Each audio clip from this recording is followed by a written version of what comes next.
And last but not least, let's talk about Scream. Yeah. Or Scream 5, right? But for reasons they call it Scream, right? So okay. Right. I just glad they didn't do the 5 cream bullshit. Like oh yeah, I I know you're not a fan of that. Yeah, you know, well, they did it with 5 Scream cream 4, bullshit right? because So they did that last it's Scream, time. Yes. Scream Because last time they did that, Four, right? I think. Yeah. For 4, Yeah, with 4. Scream 4 mum. Yeah. Yeah, Scream 4. Yeah. I hate that nonsense. Whatever. Yeah, at least they did that. Yeah, go ahead.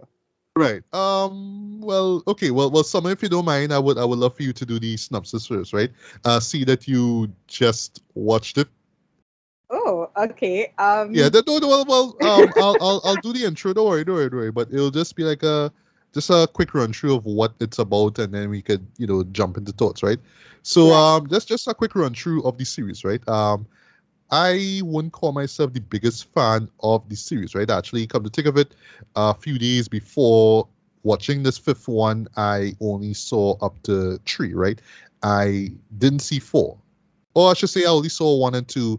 I don't think I remember seeing 3, and I skipped 4 for reasons, right? But look at it now, right? I mean, the first one, still a bona fide classic, right?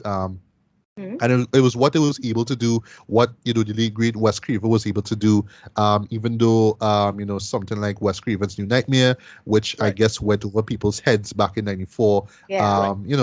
Even though it's actually one of my favorites. Yeah. Yeah, and especially what it did with the character of Freddy Krueger, right? Which at the time was just now a part of pop culture, but in the worst ways, right? So for someone like Wes to come and say, look, let me bring things out to basics, let me try something new, which is the whole meta horror now. So it's characters in the real world kind of realizing, this fictional character is coming to kill us, right? That was great, right? But with Scream now, the first Scream was like, all right, slasher movies exist now. And now we have this character, this slasher by the name of Ghostface, not to be confused with Ghostface Killer, the Wu-Tang Clan, ha ha ha ha, right? Right. But whatever, right? But still, and it's just this idea of, if you've seen this slasher film, you know what to do and what not to do. But we have characters in the film telling other characters in the film, this is what you should and should not do, right? And then you have the killer knowing these things now and playing on that, right? Yeah. So even right down to the iconic deal like Scary Movies, line question that he asked, this perfectly sums it up, right? So it's a celebration of the slasher genre. It was a return to form. It was a resurgence basically in it. It had stuff like, say, I Know What You Did Last Summer, Urban Legend, and stuff like that. I just thought it was so strange. Happening after that. Yeah, I thought it was so strange though that the same studio, Dimension Pictures, you know what I mean, with the Weinsteins, that's all you'll see, actually like greenlit a friggin' parody. They should make a horror movie about them. I know, right? Yeah. They actually like greenlit a parody, like a blatant parody of it called Scary Movie. They did 5 movies of this though. Yeah. I legitimately love the first 2 Scary movies. Me too. Yeah. Me too. For me, they're absolutely hilarious. Yeah, it's a lot of time capsule humor stuff. Like it's very crass, vulgar humor though, but it works. It totally works. So they had remember they had with those Firestone tire jokes and remember that Nike basketball ad and that kind of bullshit. Yes, they did that in part 2. Stuff like, but I mean, it just has so many dumb stuff and moments that I like Amistad 2 is still the funniest thing to me.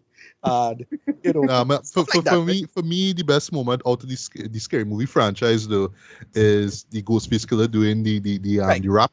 I'll gash and slash, cut the hole in your ass. Right. Yeah.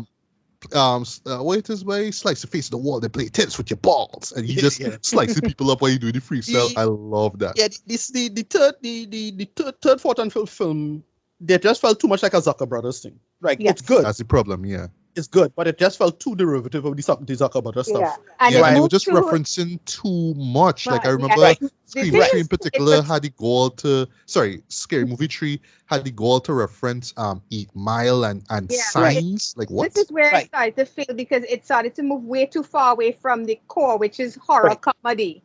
It stopped referencing horror and it just started referencing everything. Everything, yeah. Right? Yeah. At that point, you've lost me. Right, that is like, look, even though the Wayans brothers hit or miss to me, when they hit. It was them, their style of comedy, that's perfect parody. They know how to do parodies well. They nail it with Scary Movie 1 or 2. But if I'm not mistaken, I think with the last three, they weren't involved, right? No, they weren't involved. Well, I think it was, I forget what happened, but they were kind of effectively bought out. Yeah, and I believe they're trying to get it back. They've been working on trying to get back ownership of it. The sad part is that Marlon has really wasted opportunities going forward because his paranormal activity stuff, I really thought he would have done something interesting with that, and he just that's a total. That's a haunted house, right? Yeah, those are terrible. Yeah. Like it's shocking how he had a chance to make his own version of it with a modern take on relatively modern horror premise, and he just kind of fuck it up, to be honest, right? Unlike Scary Movie 5, which I avoided, I never watched it, never did, and don't have no intention of doing so. I actually checked out Scream 5 in theaters actually yesterday, which would make it the first time I've ever seen a Scream movie in theaters. Yeah, first time. I never did. But yeah, just to run through the Screams, right? So of course, first one is great, right? But my stance with the Scream movies is that, of course, I mean, it's very true with many films of this genre anyway. The first one will always be the best. Very rarely would you get a sequel that is better than the first one, right? So, of course, Scream 2, 3, 4, and even this one here could never match 5. And I feel like even the director, Wes Craven at the time, now is these two guys, that would be Matt Bettinelli, Olpin, and Tyler Gillett. They worked on Ready or Not, great film, right, from a few years back. Even they and all, I feel like they know. Of course, we could never top what was done back in '96, right? Mm-hmm. Nor do we have to, right? But we could still reference it, for better or for worse, right? But still try to do, not something totally new, but try to do something a little bit different, ever so often, right? And this is what I felt each sequel did, right? Whether Scream 2, having, the mother of who it was by Billy. Billy. Billy show up and literally hiring this crazy guy to be the ghost face killer.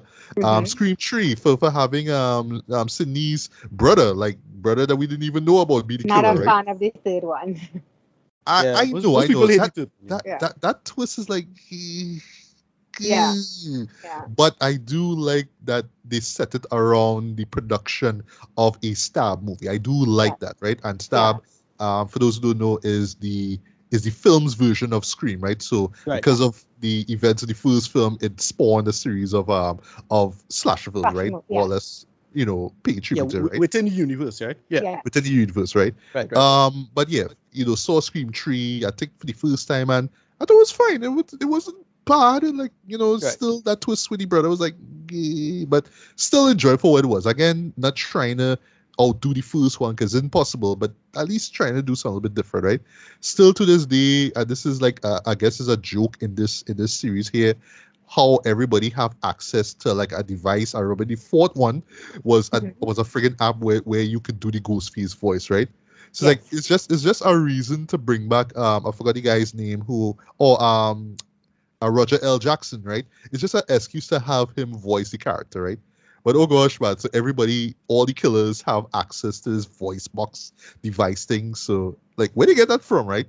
It's one of those things that the series never addresses, nor do I think they ever plan to address. But it's like, well... You can buy those things like that on Amazon, so I guess it's not really... The whole point of the whole Ghostface look is that it's a Halloween store mask. It's not even meant to be like as iconic as, let's say, a Jason Hockey mask or Freddy's glove. It's somebody just bought this thing in a Halloween store. They say that from the first one, that is just a Halloween mask, So I always like that this iconic look comes from what's supposed to just be anybody's Halloween store. Yeah, supposedly generic in the world. No? And that's kind of a big part of the conceit of, all of this horror stuff is the same thing anyway. Here's why. Yeah, exactly. And last though, because I just want to hear your quick thoughts on the Scream series before we get to some of the synopsis, right? Scream 4, which I saw for the first time, I enjoy for what it is, right? Again, I keep stressing this, not trying to be like the first one, even though I know we could just make the argument like, no, they will never be as good as the first one. Why they always doing all the references and all that kind of stuff, blah, blah, blah, blah, blah. But at least here it's like, okay, well, we see where the characters are, later on in life. In particular, David Arquette's character, Dewey Riley, Courtney Cox's character, Gil Weathers, and even Sidney Prescott, right, played by Nev Campbell. I'm glad that we saw what happened to them literally 15 years later, right?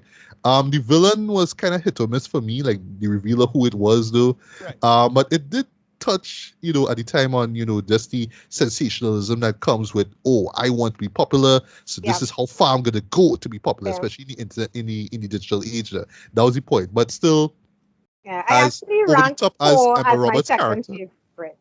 Okay, that's your second favorite. All right. Yeah. Well, we haven't discussed the new one as yet. Right.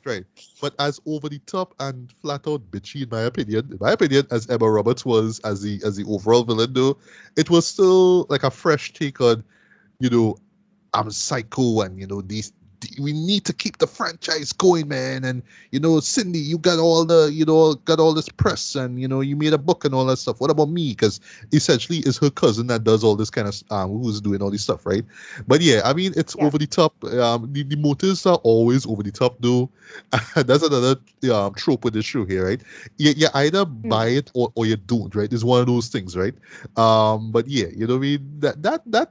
But how they work it into the story, though, I thought totally work. And of course, the kills, though, because I mean, that's the main reason why I come to watch this. Not so much, we're referencing this or that, but the kills, though, were sweet, though, like, sweet in a really, like, bloody, gruesome way, right? But yeah, I mean, for what it's worth, I have enjoyed the sequels, and I will add this one here as one that I do enjoy. But of course, they're never going to match what the first one did, right? So just Ricardo, just quick thoughts on Scream 1 to 4, like, or how you just feel about the franchise as a whole. Is this something that worked for you, this meta slasher thing? So it's only the first one I have any working memory of. I kind of like the second one. The third one is a waste of time. I have zero memory of that third one. I just dropped it. And the last one, other than the Scream 4M bullshit, it's fine. Like, it's just fine. The first one is still the best. Like, it just subvert a lot of tropes. I mean, they had what's her name, boy? We're called Charlie's Angels. Rose McGowan. No, Charlie's the other one. Oh, Drew Barrymore. Right, yeah. Of course, was like, and that was like a big hype thing. And then what they do is like they pick her off in the beginning, and like, oh shit, that real dread though. Yeah. Like all these little things it had that was like really they immediately established you don't know what to expect. Right. And I just appreciate a lot of that, to be honest. For the first one. The first one is a classic. I ain't seen it. Like, even though I'm in the camp that prefers New Nightmare, right? Let's be clear about that. But that's only because of the perspective and was being talked about. New Nightmare is all about the production side, right? Scream is about the fan side. Like, oh, this is what fans perceive horrors to be and how tropes work and blah blah blah. And yeah, it really worked in that sense. And I could understand why it's a much more popular film than New Nightmare. Even though New Nightmare is great, I actually like it a little more. That's how I feel about the franchise. Yeah. Right. And Summer, last but not least, and you could jump into what Part 5 is about quickly. Your take on the Scream franchise. It's funny enough, a lot of what Ricardo said resonated with me, because I actually do prefer New Nightmare a little bit more than I do Scream. But I do recognize Scream for the classic it is. I mean, when you look at things like Cabin in the Woods and all of that, that is all. Scream is kind of like the granddaddy of that whole meta thing that they did there. And for me, I would say the fourth. So it would be the first, the fourth, then the second, and the third is definitely forgettable. I think they went for a broader sense of humor in the third one that just doesn't really work. But I did like the setting, and I did think putting it in that world, that Hollywood world, they do try to have a little bit of a message there with the whole thing with Sydney's mother having been assaulted in Hollywood and all of that and stuff. But yeah, it's the most forgettable of the bunch. And the television series, I started it and I could not keep interest. It was just, in my opinion, a waste of energy. So I honestly forgot about this series, though. Right. So I think you're not the only one. It might have its fans, but Slasher is another television series that does that whole thing much better than the Scream series does. And funny enough, Slasher, there may not have been a Slasher series if there wasn't a Scream movie. So yeah. Yeah. That's the That's sad part about that is you're going back, you're yeah. doing better than we're influenced, That's shame. That is happening. Right. Right. And well, I haven't put that new one in the ranking yet because we're not going to be talking about it. But this one takes place about 25 years later, and we have, of course, new characters coming in, and we have the same opening. Of course, we have to have that iconic opening. They played well. They introduced that whole elevated horror element, the kind of horror that appeals to audiences now, and how that would stand up against something like a slasher, which is what Scream is.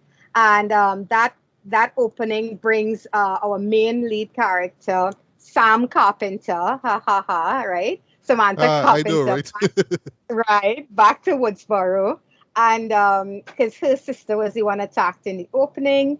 From there, we're introduced to all our main new characters, and they very quickly established that, like the Scream films, this is a movie that is aware of the stab films, and they're aware of horror movies in general, and they bring up the whole issue of a requel, or, if that's what you want to call it, a reboot, sequel, Right. kind I of think thing. this is like the first time any of us ever heard that term, right?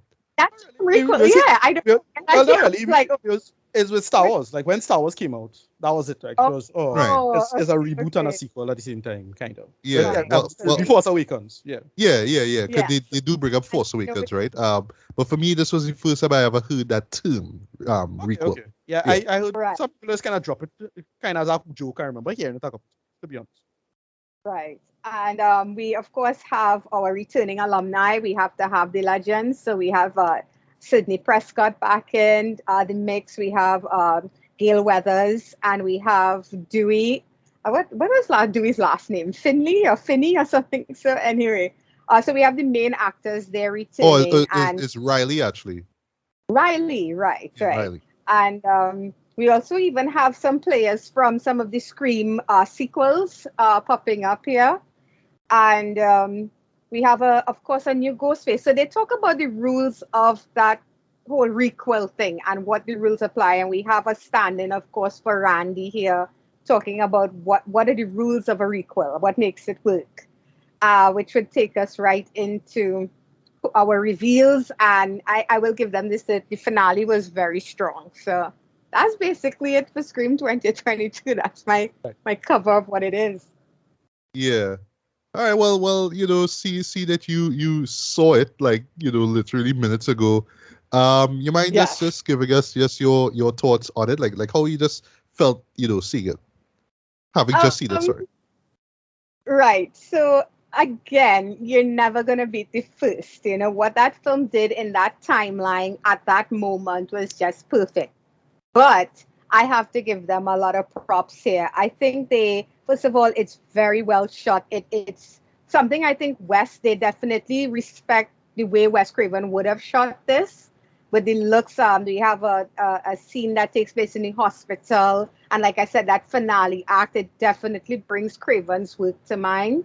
And I loved seeing that. And I was very impressed by the slasher elements, I should say, because, a lot of these movies, they tend to, I don't know why I remember some of the earlier Scream films as not showing as much as I thought they should. This one, the kills are very brutal. It's very visceral. Oh, yeah. It does have that. It is that impact, especially when a specific character dies. I won't say who. You feel every moment of it. So I thought it was well shot. I thought the sound design was really well done. The characters here, for the most part, everybody did a great job. I don't think they are as memorable as the ones that came before in that first Scream movie. And maybe that's because they didn't have Wes around to, I don't know. I don't know if it's writing a little bit, but they weren't as impactful or as memorable as, say, a Billy Loomis, or a Stu, or that kind of thing. Even Rose McGowan's character, I remember that character so well in comparison to the characters here. But it wasn't for a lack of the acting. I don't think so.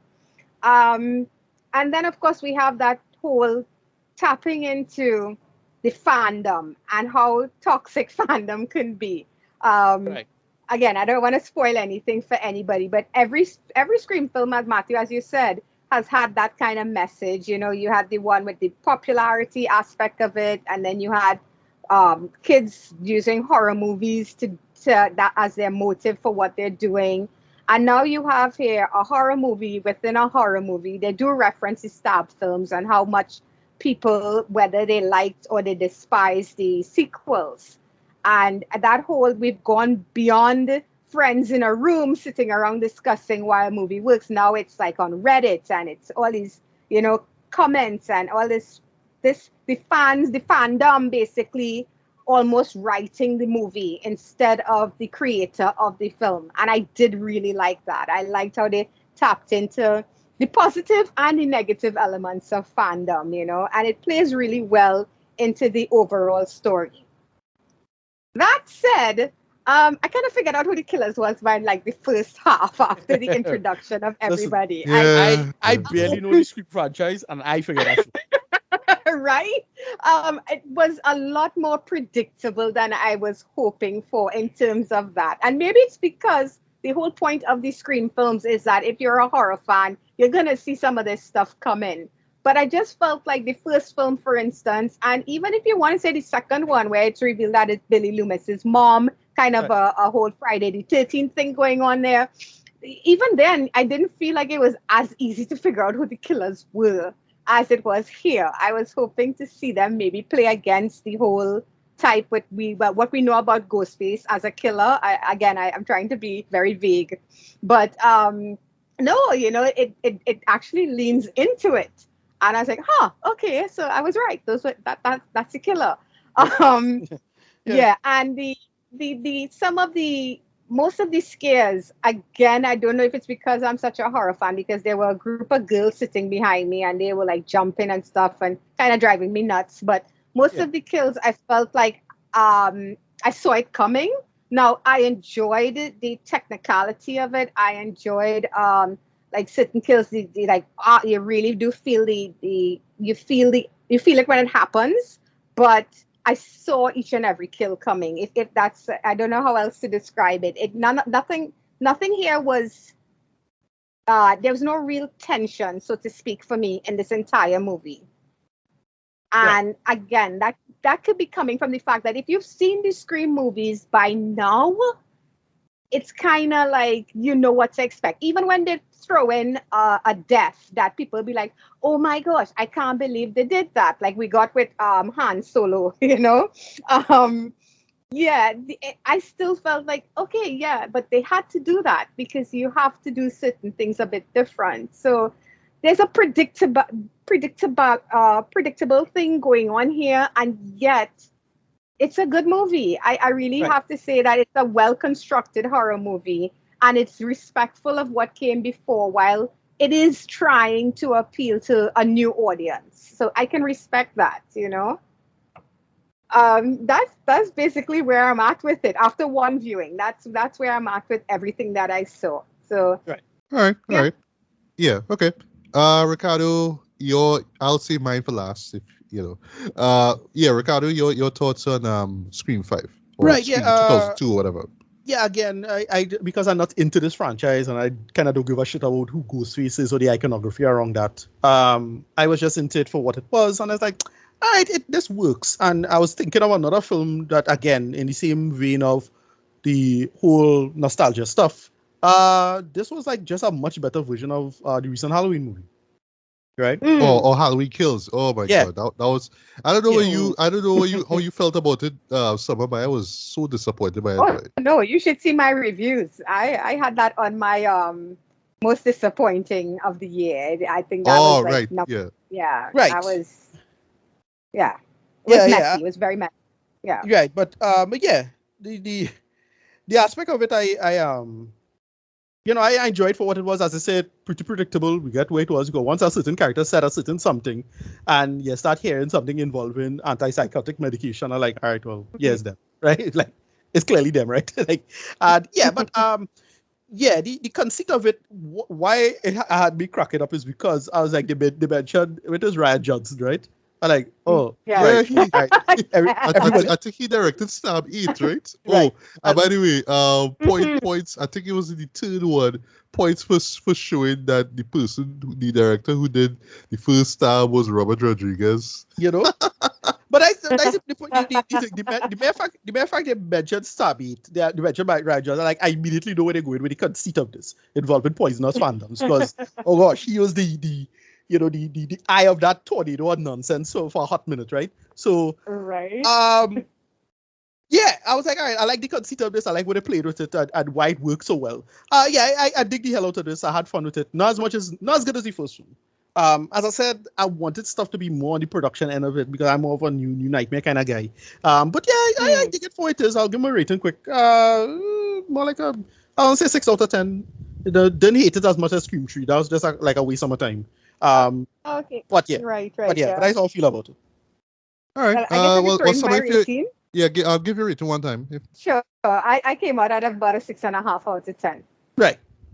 All right. Yeah. My rating is pretty much up there with you guys, right? Because while it is not as great as it could have been, right? I do like that it fits within this whole Scream universe, basically, right? Apparently, some people call it the best of the Scream sequels. Right. I cannot say for sure because I am not, 100% invested in this franchise anyway. So I can't say now or even in the long run if this towers over 2, 3, or 4. Right? I can't say that, right? Yeah.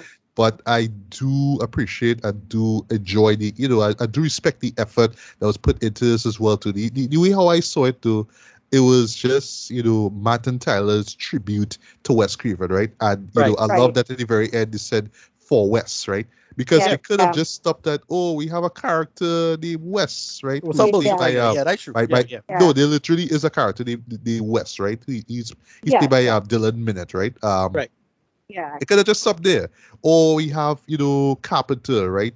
John Carpenter, right? Halloween, duh. Yeah. But no, it goes beyond that. It's really like, no, we really want to pay tribute to the man who created Scream in the first place. And this is the way how I interpret this film here, right? It's there. That tribute is there in the directing, I feel, in the way that they handle especially the whole cat and mouse element of it. I think it's definitely there. The writing of the characters, not so much. I think Wes would have had I think he would have written these characters a little bit more lively and a little bit more memorable. I agree. Yeah. Because they're there. And I mean, it's Hollywood, so they look good and all that kind of stuff, like Samantha just saying. But it's just like, well, all right, well, is there anything more to us? Sorry, anything more to them than okay, they're in this movie? Is like, well, no, not exactly, right? I mean, it kind of fit them in the story, but other than that, there wasn't really anything personality-wise. Not saying that they one dimension or anything like that, but there's not really anything that really stood out compared to the first film, right? Because really and truly, just having these amount of characters, it's harkening back to the first film, right? And even with the others, ever so often they would succeed in terms of introducing new characters and making you like them. But I felt here they didn't really put in that much effort, right? Case in point, though, there was a character who just kind of shows up as an antagonist to another of these new characters, and they were setting up something there, but they just didn't really do anything. But essentially, slight spoiler, he just becomes a Ghostface victim. He's just there to die just because. Right. But I just did like, but why you brought I remember the first film. Why? I remember the first film had that. Like, I think Henry Winkler's character in the first film was like that. Right. But it was just this guy who was like Henry Winkler's character, though. Henry Winkler's character, though, you do get this sense that he's one of the red herrings, Whereas this guy, at no point did I ever suspect this guy because he's so obviously written to be the douchebag that I am not ever going to think he's the killer, ever. So knocking him off would not change he could have made it to the end and I would not change my mind that he's just a douchebag. Right. That was like one of the weaker elements in terms where the Henry Winkler character, when you go back and you watch the first Scream, you really are wondering. I'm wondering if it's the principal. I'm wondering if because he's kind of crazy, Yeah, like the stuff he was doing with the scissors. Yeah. With the scissors, And I think I remember the trivia on that being that they were considering him as Ghostface, but then they Right. were Henry Winkler is too nice a guy. Nobody wants to see him in that kind of role. So I would say he's too if I'm old, but remembering correctly, well, Ghostface does take a lot of hits. That's one thing I used to really laugh about the character and I used to enjoy is that he's not this unkillable machine like Michael Myers, who is supposed to be human and yet does not go down. Ghostface, if you look back, he takes bottles and he falls over. I did actually like that element of it, because it screams this is definitely a crazy person. This is not an entity. Yeah, that's what the first scary movie made a lot of fun of. Like, oh, we could throw pianos. It'd be down a flight of stairs at Ghostface, right? Beer bottles at him, and he's gonna fall over and that sort of thing. Yeah. Yeah. Also, I was expecting that, a character or one of these new characters would be the relative of a legacy character, right? But I didn't expect them to go this deep though. Not gonna say how, but especially with two characters, as I always say, but or say one. But it kind of works though, because you get to see a fan favorite show up though. Even though, if I'm not mistaken, they probably do some deep fake on that actor. Because you cannot look the same way how you did back in '96, bro. Yeah, yeah. But it's one a little of those things. expensive at times, but for the most part, it works. Yeah, it caught me completely by surprise, but they did justify it enough though. But for me, I just saw it like, this is just a horror movie trope. Like when we have the sequel years later on, we have to have the relative of, this person or that person. Right, So it's like, okay, all right. But I feel like it's there to set up, more films though. And just to touch on this quickly before I move on to other quick things in the Meriton. Personally, I don't think that there should be more sequels. Like I understand the nature of Hollywood. If a movie is successful, because this movie is successful, right? I think it made over like 100 million right now, right? Yeah. Personally, I don't think there should be more of these movies because it's like by now, if you do another one, you would be driving this franchise deep to the ground. But the problem we is could that make the argument that we have Stab 8, so does that mean that we're gonna get 3 more movies? And we could make fun of the fact that we have 8 movies in general, haha. But to me, it's like, all right, we get the joke, but still. We could stop now. We could stop it now. Listen, they kind of lap themselves with. You don't want to lap yourself with meta, right? That's basically what happening here. So that's why I didn't really worry about it. I mean, they straight up had Rian Johnson do episode 8. So okay. I know, but the fear I have. It's only so far you can go with this meta commentary before it starts to feel a derivative of everything else that's come before. So and that's the concern I have now because and for some horror fans, not seeing Scream fan, but for some horror fans they would say that already happened. Maybe that happened since 3 or 4, right? But I think that for the most part the series has been consistent so far in not going too far to the point that it's just derivative now, you know what I mean? But I just fear that if they continue it, I mean, even though they might go in with the best of intentions, it might end up becoming forgettable. It might end up becoming God forbid, another Nightmare on Elm Street series where it started off so strong and promising and then it just becomes it becomes a cartoon or it becomes like a comedy beast, right? That's what I'm worried about with the series going forward now. Here's the thing though, Matt, that is the legacy of most horror franchises. They have to lap themselves. If you look at Friday the 13th, I mean, sadly, Halloween. That one is caught up in a bunch of drama. Yes, Halloween right? It was terrible. Right? It's very difficult. I mean, I'm amazed by Chucky, Child's Play, the television series. I did not expect that to work so well. Yeah, right. That's a good example. Off, it's a great example, yeah. Right? But when most horror series, you're going to do this because, they basically establishing Sam Carpenter as the new Sidney Prescott. You're going forward now. How do you keep these characters memorable? Sidney Prescott is up there with like Jamie Lee Curtis, her character, and Laurie Strode, and it's hard to make a character that memorable. And I would argue, while Sam is a very, very cool character in this, I don't know if she's carried 2 more films cool. You know, I don't, and I know for a fact that yes, there are different survivors. I won't get into it. None of them here, they really stand out. Like this guy, is it Jamie Presley as Randy? They don't really stand out in that way that I think I want to see any of them again. So how do you go forward from that? At some point, they will go forward, Matt, and it will fall, and then they will have to figure a way to reboot it all again. That's just the way it goes. Unless they could come up with something as brilliant as Child's Play. Then I don't know how else they could do that. Okay. I guess it is what it is, right? But I mean, for the most part, everybody come through and do their thing, whether it's Melissa Barrera, who is really like, when I saw you, he was like, oh shit, you're from Indie Heights, right? I should know that because I love Indie Heights, right? Mason Gooding, who is actually Cuba Gooding Jr.'s son. Oh, really? Right? I did not know that. Okay. Jack Quaid from The Boys, like, hey, right, yeah, of course we boys, of course, right? Of course. Yeah, and it makes sense because of the whole still referencing the world in the world kind of concept. because that's The Boys for superheroes. Yeah, exactly. Even Jasmine Savoy Brown, like a while back, I did a review of Yellow Jackets. She's actually in Yellow Jackets. Right. Like, okay, oh, Yellow Jackets is so good. It is. It lives up to the hype, right? And it was cool seeing David Arquette and Courtney Cox. I like that some of the real world stuff kind of shows up in this. That's all you'll see. Yeah, it came out there.